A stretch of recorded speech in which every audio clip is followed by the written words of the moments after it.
Hey guys, welcome back again to the Essential Oils Masterclass. Today we are going to be talking about oregano.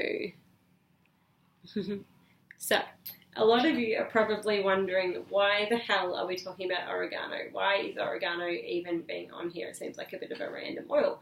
And a lot of people do think that way. The reason we're talking about oregano isn't just because we're talking about being able to use it in your cooking and make your food taste yummy, but really when we're looking at medicinal use for essential oils, oregano is right up there with one of our favourite go-to oils for health.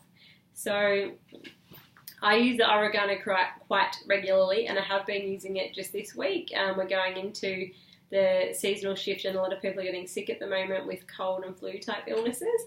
I was getting a little bit of a tickle in the throat a few days back, and my go-to for that situation is always the oregano. I'll grab the On Guard blend and the oregano.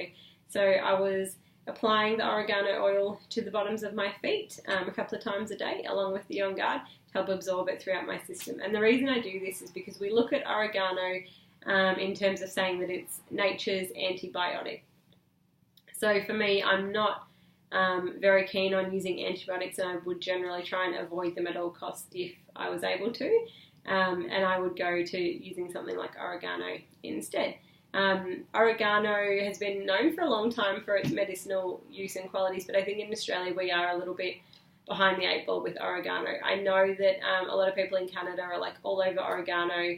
They have it out in their cold winters, cold and flu season, seasonal changes, and everyone will just be like, if you're getting sick, get out your oregano.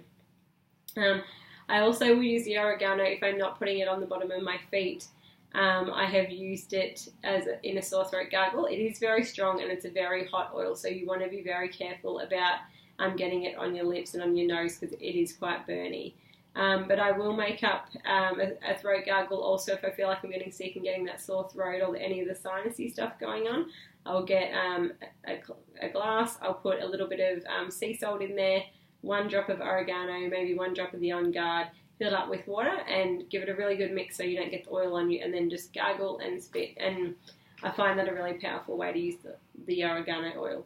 You can, as I said, use oregano in cooking, but it is very, very strong. So we'd just be looking at dipping like the tip of a toothpick in there and then mixing that in the food. If you just, oh, pardon me. If you want to take the lid off your oregano oil, you can have a little bit of a sniff, but it's not something that you really want to going to be getting your nose right up in there and really absorbing. Be careful of touching the top because it is, as I said, a very hot oil, but you can have a little smell.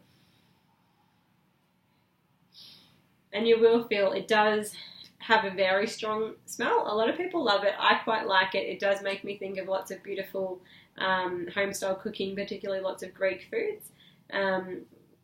But a lot of people are actually quite turned off by the smell.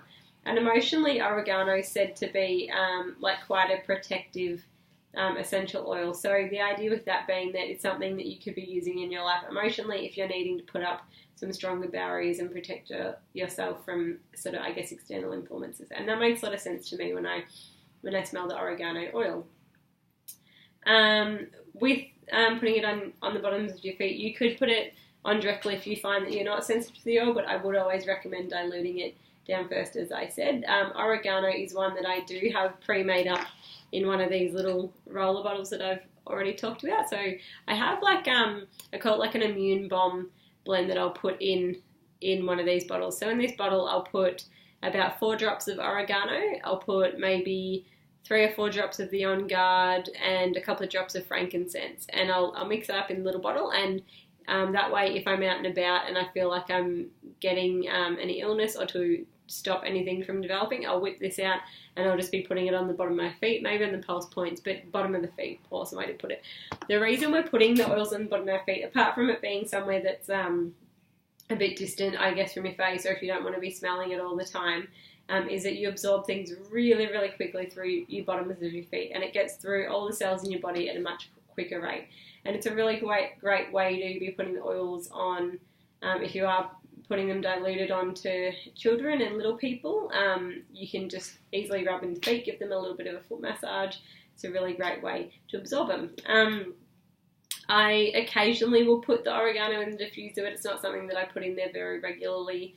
You do want to blend it out with some other oils, and it can be pretty powerful and overwhelming. So if I was, I'd literally be putting a drop of oil of the oregano in the diffuser. But for me, if I'm getting sick or if I've got a throat thing going on, anything like that, oregano is absolute go-to oil. And yeah, just think of it in terms of like nature's antibiotic, and that gives you an idea of how you can be using it in your life. It's not something that I'm using in large volumes. So this oregano oil I've had from the beginning, I haven't used much of it. It's really cool in that sense. It's not something that you're going to be regularly buying. So it'll probably sit there for a bit, but you can always have it there ready to go when you need it. So that's a little bit about the oregano oil, and I'll see you guys all soon.